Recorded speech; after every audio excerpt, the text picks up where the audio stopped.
And this is the third section in track 2. I'm Douglas Hooper, and this is the mechanics of creativity, a recipe for creativity. Creativity is a really interesting concept to me.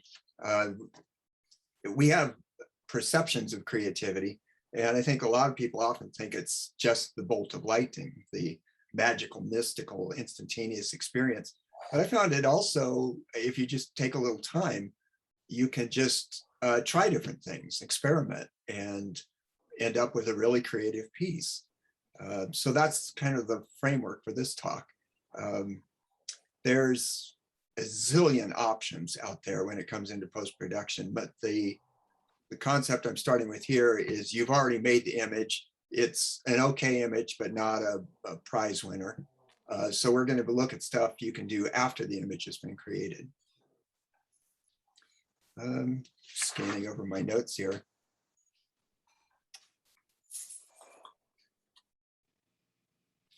There's kind of a basic checklist that I start with, and I'll start sharing that. Let me start sharing my screen.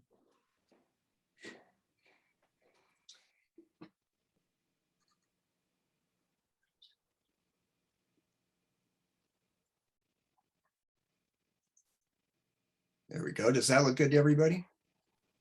Yep. Yeah. Okay, thanks.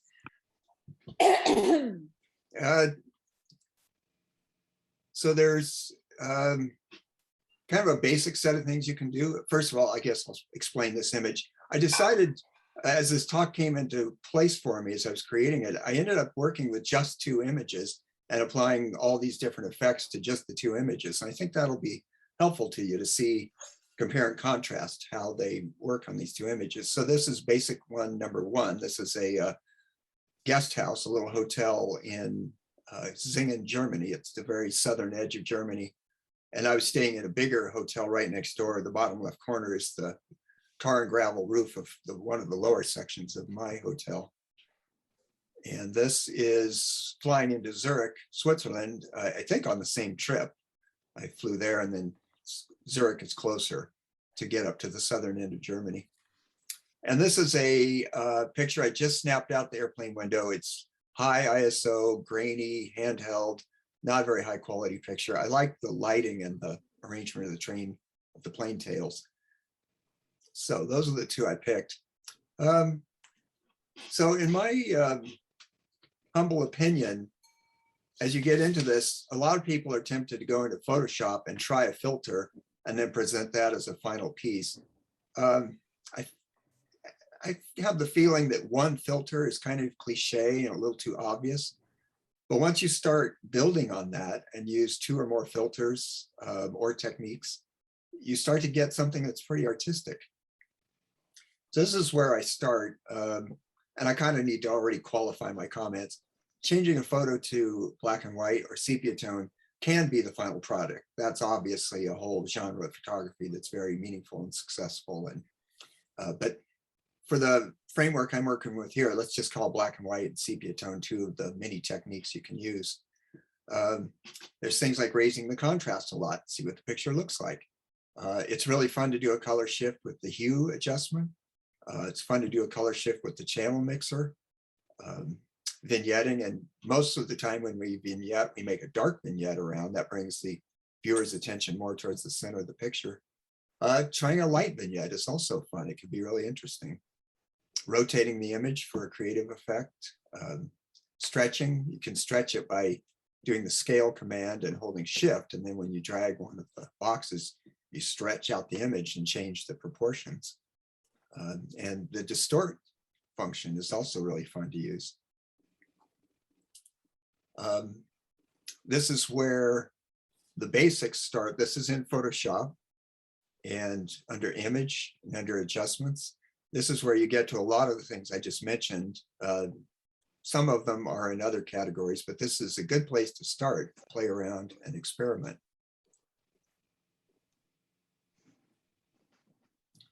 This is another set of the ones that contain some of the things I just mentioned. There's scale, rotate, skew. I haven't used skew in a long time. Perspective, I kind of got out of using that one because it corrects both sides of the pictures symmetrically, and very rarely do you want to do that. It makes a mess on one side while it fixes the other side. So I just go right to distort, and distort allows you to correct each side of the picture independently of the other side. I actually use distort a lot for correcting verticals when doing architecture photography, and either the lens is a little too wide or my camera angle had to be a little low or a little high, that higher than I wanted to, and then I can straighten up the verticals that way. And let's see. So here's taking my Zingen Hotel and making it black and white. And here's making the airplanes black and white.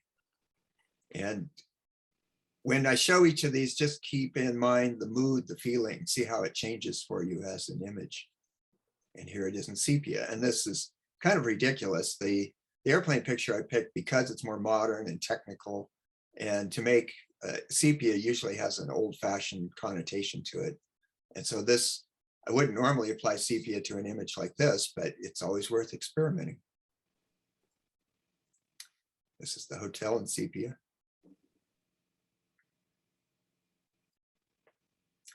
This is the high contrast setting. I just raised the contrast really high. I didn't do anything else to this image. And this is the color shift. This one.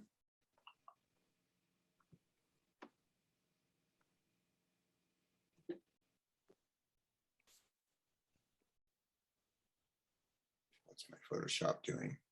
Okay, my menus are weird. So this one, I use so many keyboard shortcuts. Okay, it's not activating.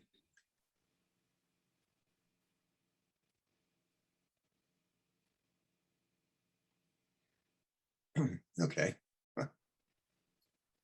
It just wants a file open.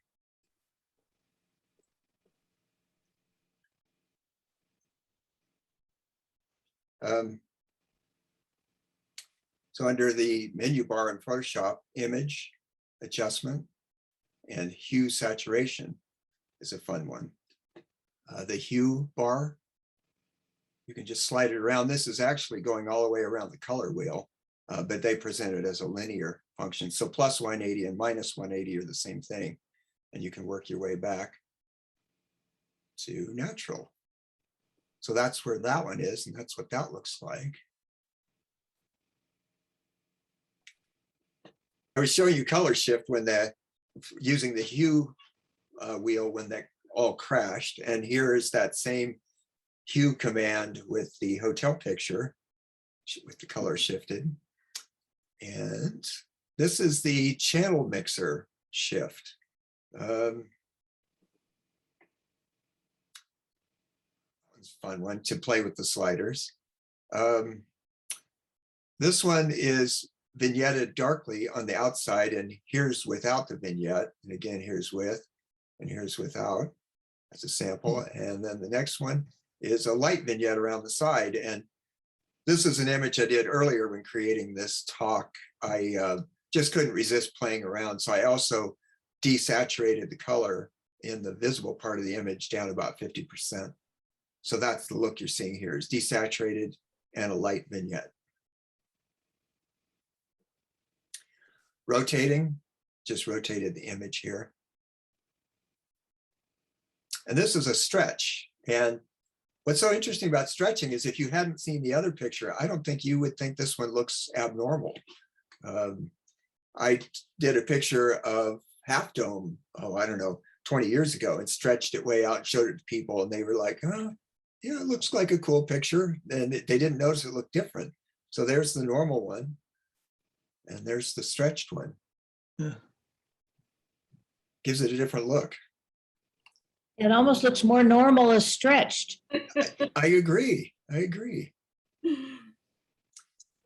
So let's see. That's a distorted one where I just You use the distort command under the edit menu and down to transform and then to distort. And it gives you controls at the edges of the box and you can just pull them way out in funny directions. And then I wanted to mention a lot of things I've talked about so far are not actually Photoshop filters. They're just techniques for editing a picture. And then there's the world of Photoshop filters, which is a wonderful world to play in. Lots to explore there. And it's hard to say how many Photoshop filters there are because there's so many variations and you can do so much within each filter. But basically there's about 60 filters to start with. And I really recommend exploring those. And I'm just going to mention a few that I've had fun playing with. So here's the colored pencil filter.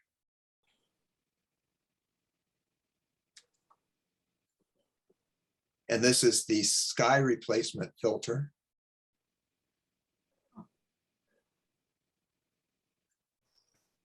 And this is the liquefy filter.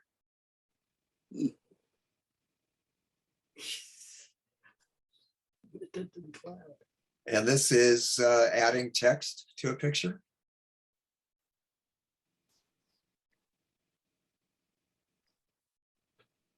And this is doing a photo composite.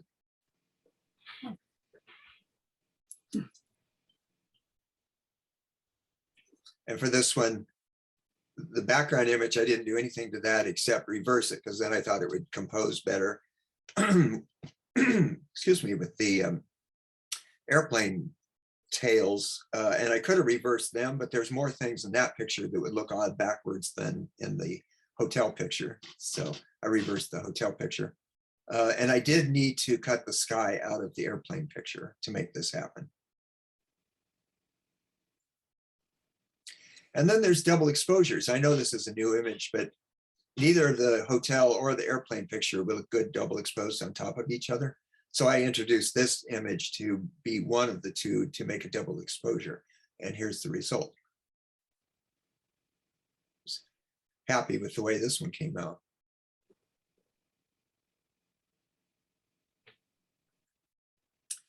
And then there's mirroring, and I think mirroring is just so much fun. You can just take your favorite part of the picture and copy it and flop it over and get some pretty darn interesting images. So there's the airplanes mirrored, and here's the hotel mirrored. I like it with the trees on both sides now. It's kind of like a cozy little scene.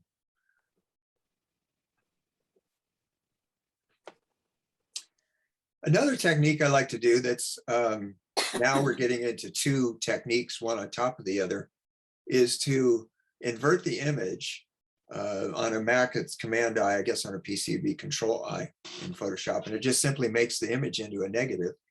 And then I go to that hue slider, and I just go to 180. Either way, it doesn't matter, minus 180 or plus 180, same thing. And so you get back to the actual natural colors of the scene, except it's negative. And I just find it a very intriguing visual effect. It works really well with flowers too. I'll get to that in a moment. Here's the airplanes done with the invert and then slide the colors 180 degrees back to what they actually were. And actually messed around with the foreground a little bit. I switched it back to a positive just to make it look more intriguing. And then there's, in Photoshop, there's the tilt shift blur under filters, blur, you can do tilt shift. And that's wonderful. It's what lens babies do when you're actually making the photo. But in a different way, you can use the Photoshop filter to do this after the fact. And it gives that cozy little dollhouse or like an HO train set look, like it's a toy. Here's the tilt shift on the airplanes. It's actually much more pleasing on the hotel. This is two other effects on top of each other. One is the neon glow Photoshop filter. And then again, I did the color wheel back to invert it back to its more natural colors. Almost looks like flames in the background. Yeah. Mm. Hopefully not too ominous. Yeah, I see what you mean. It looks like boiling fire.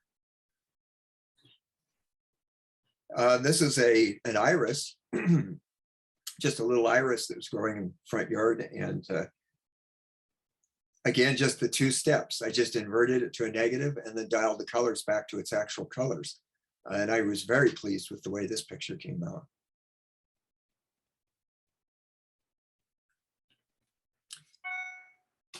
And this one, I actually put them in picture titles, so I'm not seeing those. I think this one is colored pencil and neon glow and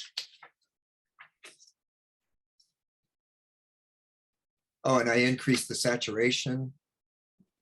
Okay, yeah, this one's a few steps. I did neon glow and then I inverted it, vignetted it, added colored pencil and saturated it.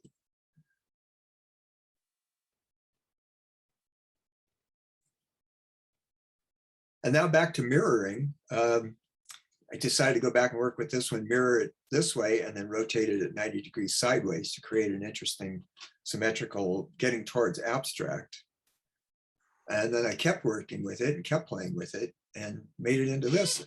And I was just doing this for this talk, and I'm pretty happy with this picture. I like the way this came out. Looks very interdimensional. Yeah, Cool. it's got man-made stuff and natural stuff, and hard lines and soft lines. And this has a number of steps. I vignetted it to make the outside darker. And then while I had the vignette in place, I actually shifted that color to be a little greener. So it's a little bluer in the middle, a little greener on the outside. Just all things you can play with, and you can end up with stuff like this.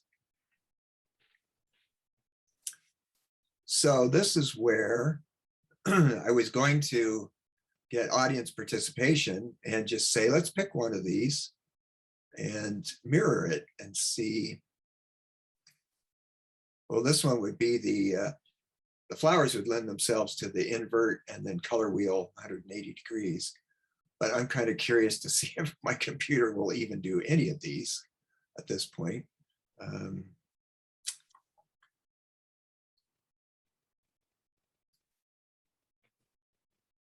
Let's see.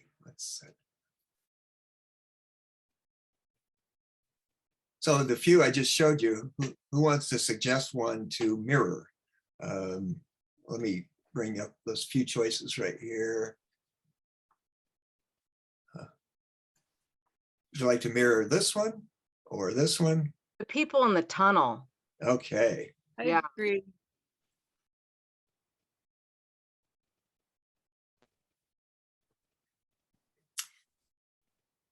And when I was preparing this talk, I thought people in the tunnel would make an interesting mirror, and it can either go horizontally or I can rotate it and go vertical. Well, let's do a horizontal mirror first. So, I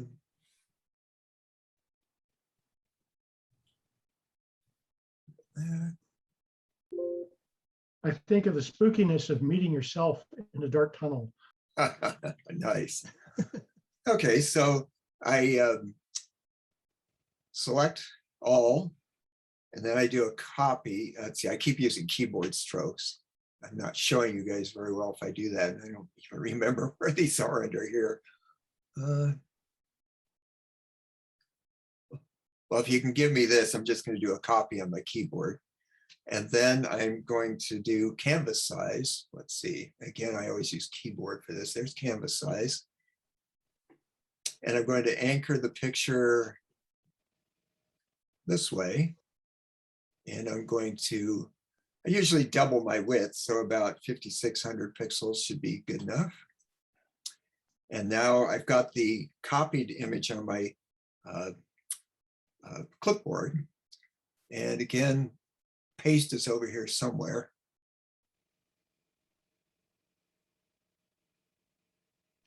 I'm going to be searching for this for a while. It's Control V on a Mac, probably, or Command It's under V on a Mac. edit. It's under edit. Okay, thank you. So now under edit, I'm going to go down to transform.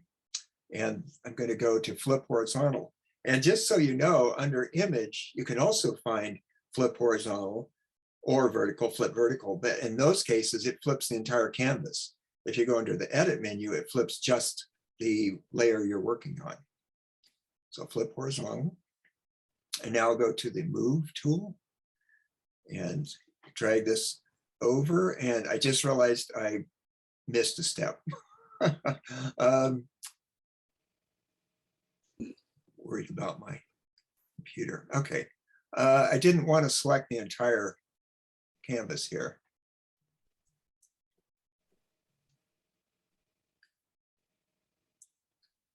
I wanted to give just a very slim pillar between the two images. So I'm going to go to there, now do a copy, and now do the canvas. Let's see, I'm going to anchor this way. And now do the paste, and now do the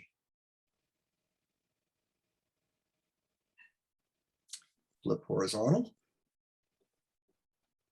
Now drag it over. So behind you can see the whole other pictures there. But now because I've made this one smaller, I can drag it closer. If I were to go too far, I would start erasing the other image. But right in the middle is where you get something pretty interesting.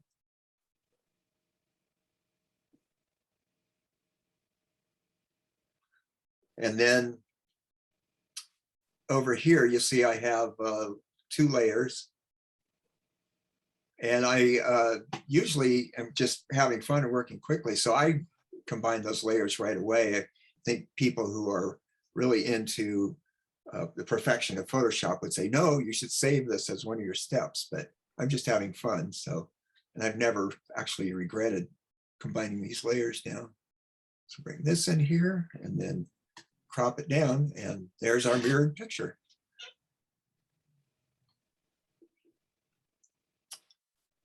What would happen if you inverted that so that it's like a negative? Ah, okay, all right. Now make it red. Okay.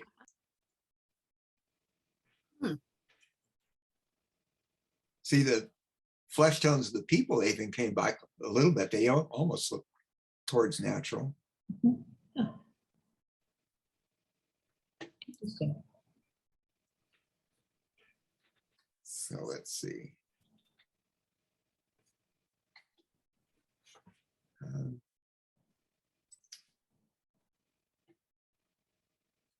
So let's see, I wanted to show the invert process on one of the flowers. Let's see, would you like to do this flower or this one? Oh, I've got lots of good flowers to show. Well, let's choose between these 3. Would you like to see the invert and hue change in this one or this one or this one? That one. That one. Okay.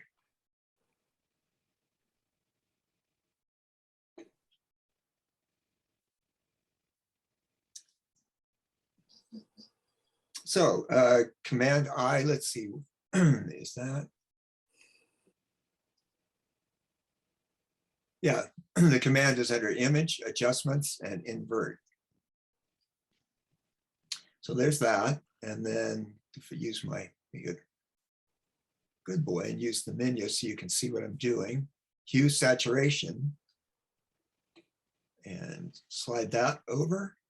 And we get back to its natural colors, but with a very different look. And this one's perhaps, I don't know, it's got some good qualities. I might actually darken that one down.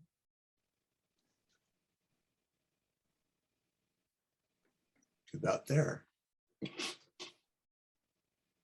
I like the way these come out.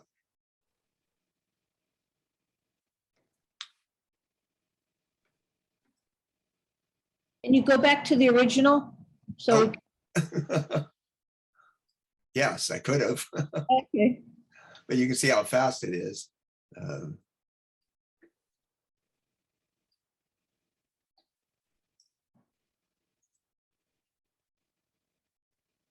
Interesting. And I did like it a little darker, so I'll just bring it a little darker. Okay, and now Here's my history right here. So here's the original, and there's the changed one.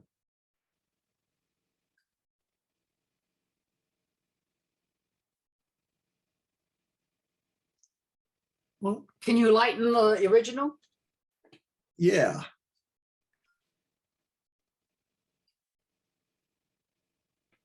about that much. I like that better myself. Okay, then the like it better than the darker. Mhm. Yeah, I see. Yeah, the dark one, actually, that's a scan. That never, a camera was never involved. I just put the flowers and leaves and fabric right on my scanner. And it looks like I can see I didn't ever actually go through and clean this up, but I probably would have lightened it a little more.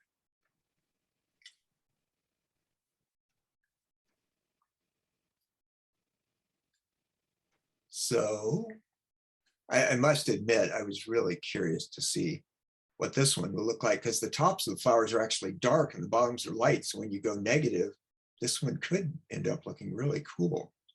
I haven't seen this one with this process.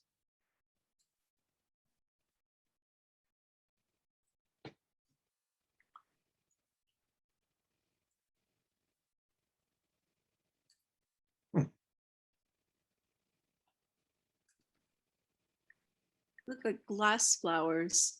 Yeah, That's interesting because when you look around here with all the trees and they're red and yellow and so forth, it's like it just fell off the tree. yeah, very much is matching the autumn colors we've got right now. Huh, cool. So let's see, I'm just checking notes.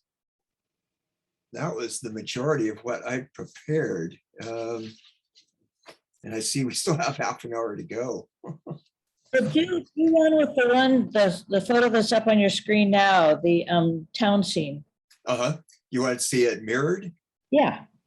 Okay. Let's see.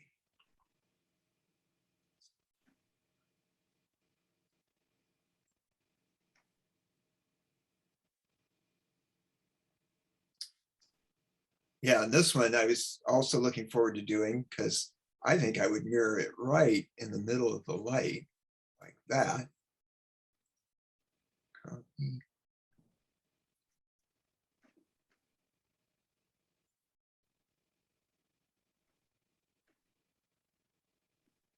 Let's see which way.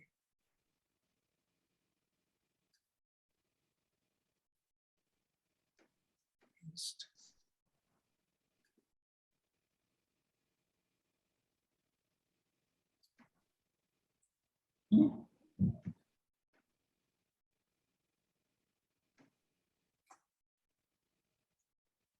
So you can drag it with your cursor, and then you can also use the keys on the keyboard to move the arrow keys to move the layer that you're moving. I So- like that. In a category for the camera club, would this be creative, anything goes, or would it be altered but realistic? That's a good question. With a lot of these, I thought I would actually go altered but realistic. And it's a judgment call. I didn't have a clear way of defining that one. But yeah, I like this one. So you can do all of this using the filters? The techniques I was just using is basic Photoshop editing. It wasn't through any of the Photoshop filters. Oh, It's the okay, mirror. yeah. The mirroring technique. It was a Okay. matter of copying part of the first picture and then flipping it and then making the canvas bigger and then just moving it till it looks good That's very interesting. and fun. I mean, there's another one in here I thought we would at least get a chuckle out of.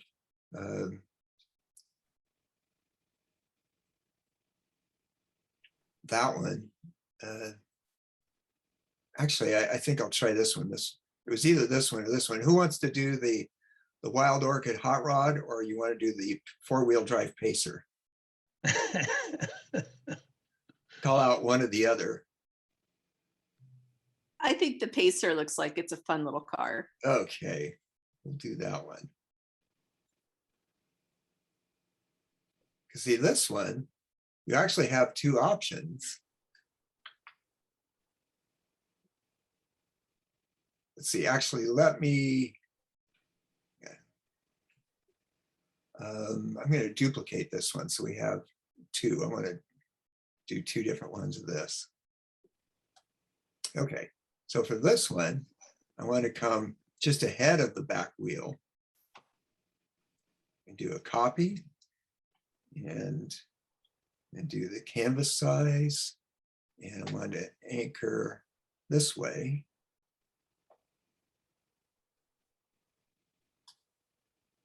And then do a paste and then edit, transform, flip horizontal and move tool. And it's so close, I'm just gonna use my arrow key.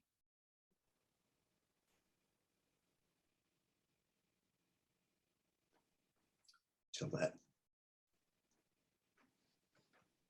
Okay. That could be fun, animated too, watching them chew that just slowly squish together. Yeah. There, beautiful. And then I also wanted to do it with an extra set of, with 3 wheels instead of 2.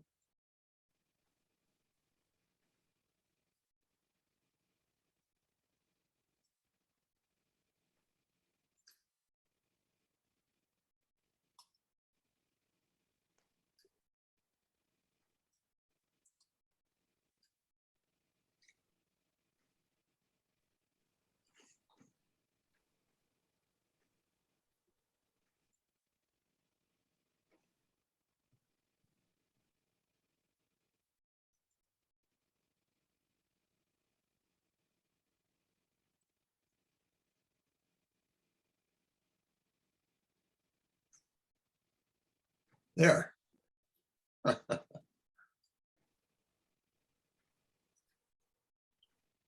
a monster truck. It doesn't know which way it's going. I changed the hue, Pardon me, Ann? change the hue. Okay.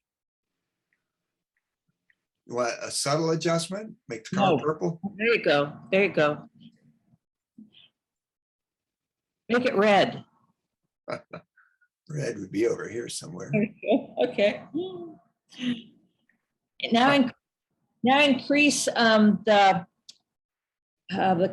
contrast. Yeah. Okay. And for anybody who's not really familiar with Photoshop, there is a contrast command and it's ridiculous. It just really messes up your picture. The real way to change contrast is in levels.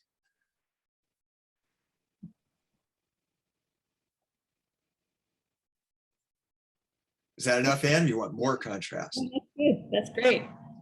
Okay. You know, there was a trailer of some sort in the original attached to it. It'd be interesting if you had that to figure out how to do something with. Yeah. Yeah, it has a sign covering the trailer hitch. I think I would have had to have made another photo to make that happen. That's And if great. I were going to present this as a final image, I would get rid of the bright magenta because that's distracting from the car. And some of these, so many of these, I get to this point, go, oh, I have to edit out this magenta bar on the side and think, oh, if I'd done that at the beginning, I'd only have one editing job instead of 2. But then I would have to have had some foresight to see how that was going to play out. It's a different technique, I suppose, than what you've been showing us. Is it possible to make a copy of the back end of it and attach it to the back end so it looks like a dually truck? Let's see.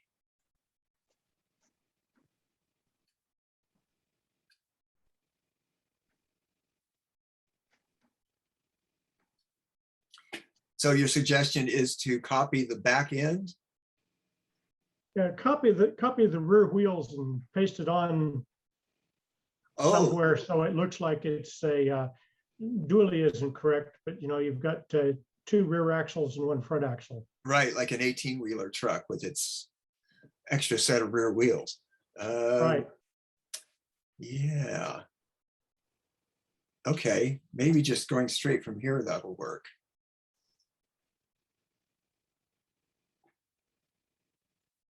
That won't need as much space.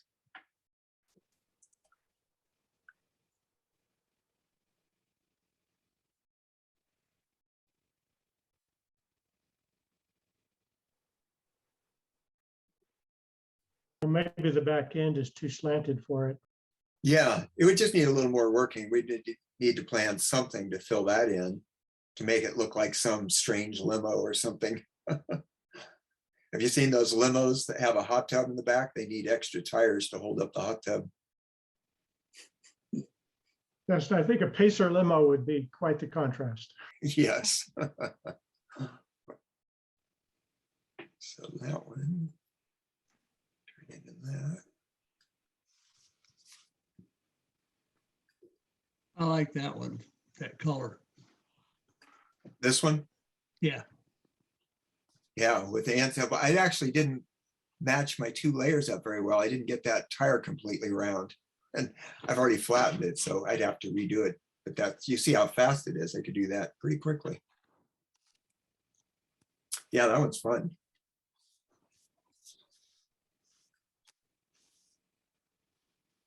So I was thinking about, I have another document that has all these things I've listed. I was thinking about cleaning that up a little bit and sending it to Rachel and then sending it out to the club. So you guys can share my checklist if you want and just play around with those as suggestions. yeah, that'd be nice. Thank you. But you can spend so much time doing this, you can lose a whole day. Yeah. And I'm just scanning over my notes. One of the things I noted is I love doing this. I can get lost doing this and let the time go by. I do remind myself to stand up and walk around the room and stretch a little bit because sitting too long isn't good. Well, I really wonder if people that do Photoshop have bad back problems. Yeah, there may be a correlation there. Let's see. Oh, just one other little thing. In actually, this would be a good image to try it with. In Mike's talk earlier about Photoshop, he was flying by all these different menus and commands, and I realized that Photoshop has, I think, a one-click conversion to go to sepia, which I never knew about until, well, see, until his talk. But I was going to share that all these years, the way I've been doing sepia, because I have a lot of Photolab background, I kind of knew how to get from point A to point B. Okay, well, this picture's fine. So what I would do to make this one sepia is I would do Command U, which is it's under here, the image and adjustments, it's inside there. And I would take the saturation all the way out, say, okay. And then again, I was reaching for the keyboard, it's Command B, but over here, let's see. Color balance, yeah, right there. And then it's 35 red and -20 blue. And those are just numbers I came up with on my own, but I think it's pretty pleasing sepia balance. That gets you a nice sepia tone picture. What were those numbers again? 35 red, -20 blue? Yeah, I did 35 here and then did -20 here.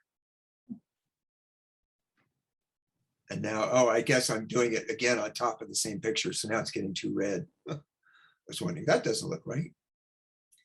Yeah, if I undo the preview, that's my original sepia balance. And you're welcome to choose any numbers you want, but that's a good starting point. You know, that's so interesting because it made that street light look like a moon or a sun. Yeah, It didn't capture the street lamp pole. yeah, that's why I chose that mirroring point. Yeah, that's cool. I don't think I have the original open. Some of this is hidden by my Zoom controls. Yeah, thought I told it to open and it didn't.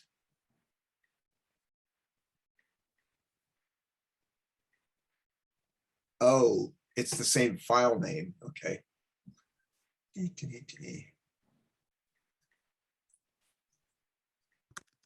So I'll just give this a dash at the end, and then I think it'll think it's a different picture, and it will open up. Let's see if my theory holds. Yes. Okay. So when I selected the area to keep, I went like this and just tried to go right down the middle of this, but that's totally arbitrary. Let's see, what else would look? Let's try this.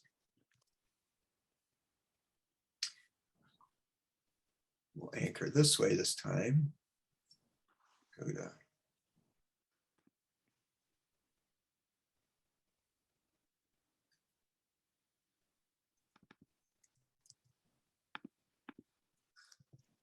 oh.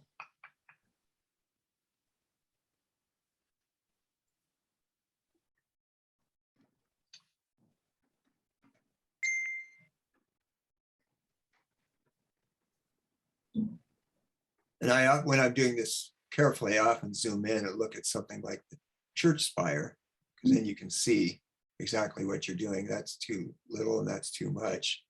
You come back and get it just right. That's cool.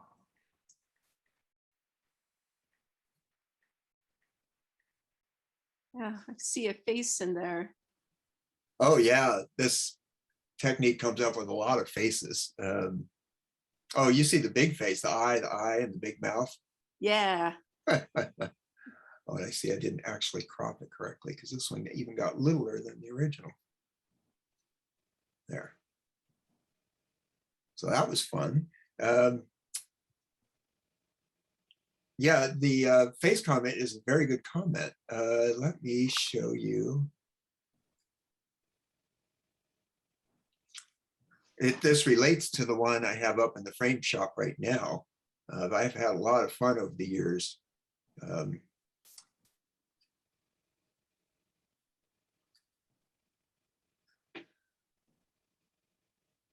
see, where's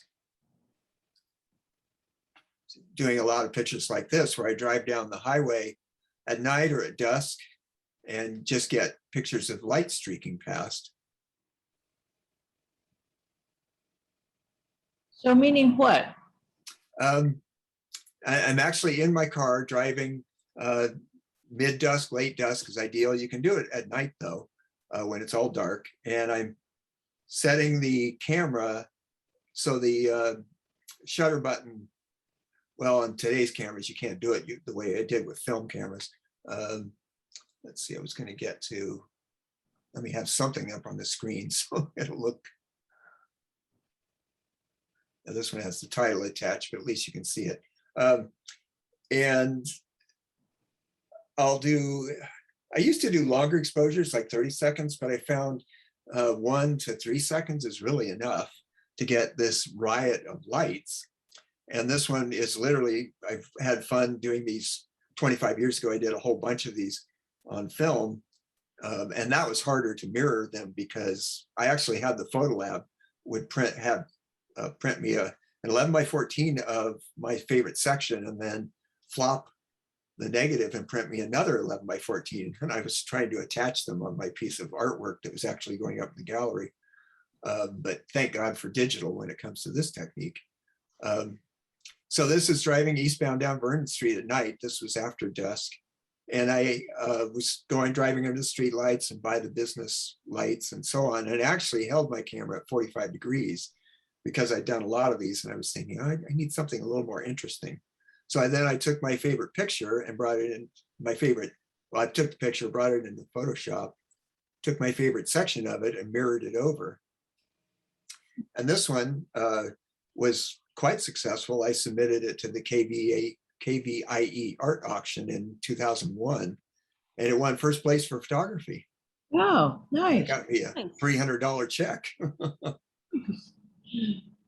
And people see all sorts of things in this one. People say this looks like a Buddhist temple or something from Indonesia. Yeah, it almost, I don't know if it's the size of my screen, but yeah, it almost looks like a church of some sort too. Yeah. Yeah. And then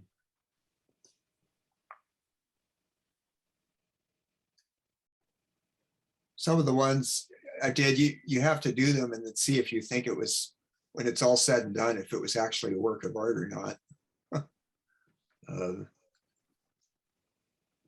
This one is dramatic, but it just didn't quite give me the feeling that the last one did.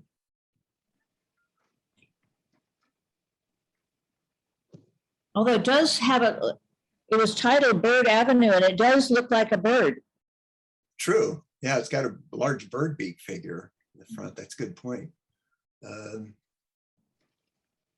This one I actually was pretty happy with. I took it around Christmas time. I feel like it has a Christmas feeling to it.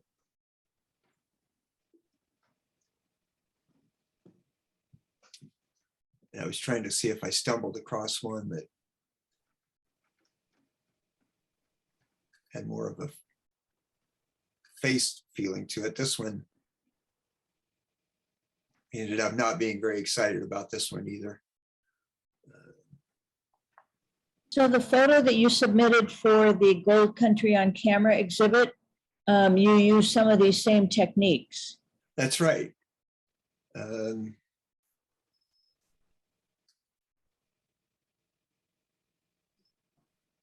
Let's see.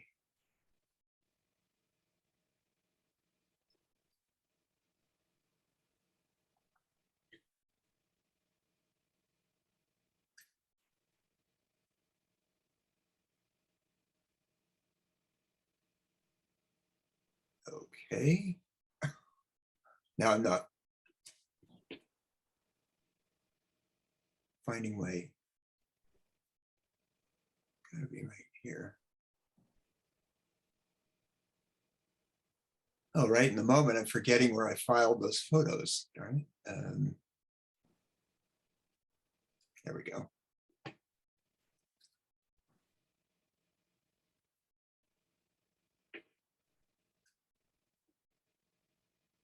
Oh, see, you can see here I wrote, I think in my zone, it might not be in my zone. I was trying to, the grid number I had for the photo challenge, the freeway went through a portion of my grid, kind of one of the upper corner of my grid. So as I was driving up and down the freeway, I was trying to guess when and where, when I was entering and leaving my zone.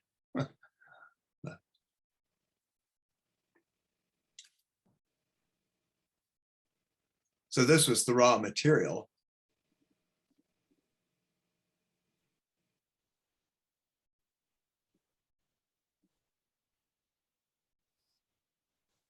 Of the ones I thought were in my zone. This, the red in here is the Reeby's store. This is not on the freeway. This is actually on Idaho, Maryland. And so you just cloned all those lights together. No, I took my favorite one. Let's see, is it in this set? Favorite 1, 2, actually. And just then duplicated that around. And that's, see, this is the 1000.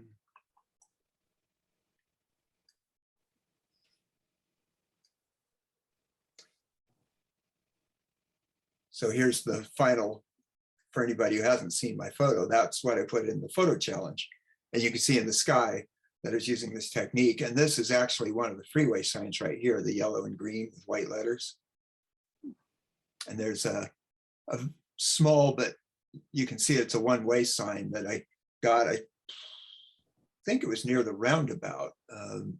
And I made it pointing up to go with the message of my picture.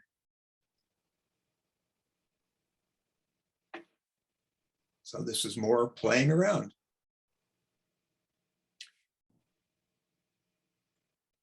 So thank you for your patience. We're to within 7 minutes of when this talk is supposed to end. So maybe we can have just a little bit more of an extra break. If you guys don't have any other questions. Well, this has been fun, Douglas. Thank you. Yeah, Sure. yes, Yeah, very much. so. no. Thank you. Good. Thank you, Douglas. And thanks a lot. for Appreciate it. together after having a failure with the computer. My goodness. I just so you guys know, because Rachel and I have been sending documents back and forth, she sends everything in Microsoft Word, which is the professional way to do it. On my Mac, I use something called LibreOffice, and it's the free open source equivalent of Microsoft Office, and it's a great program if anybody needs an option to Microsoft. But it's also a large program, and I forgot when I started my presentation, I still have that application open along with Firefox and my mail, and that was the one step I didn't do, was go close a bunch of things. So I think that's what caused the crash. Well, nice recovery. Thank you, Ellen, for your Yeah. assistance with that. Yeah. So what was the program called again? LibreOffice. It's one of the ones Paul Castro on KVMR does a Zentex show, and he's a proponent of LibreOffice. I actually hire him for tech support, and so he put it on my computer, and I found it's a really good program.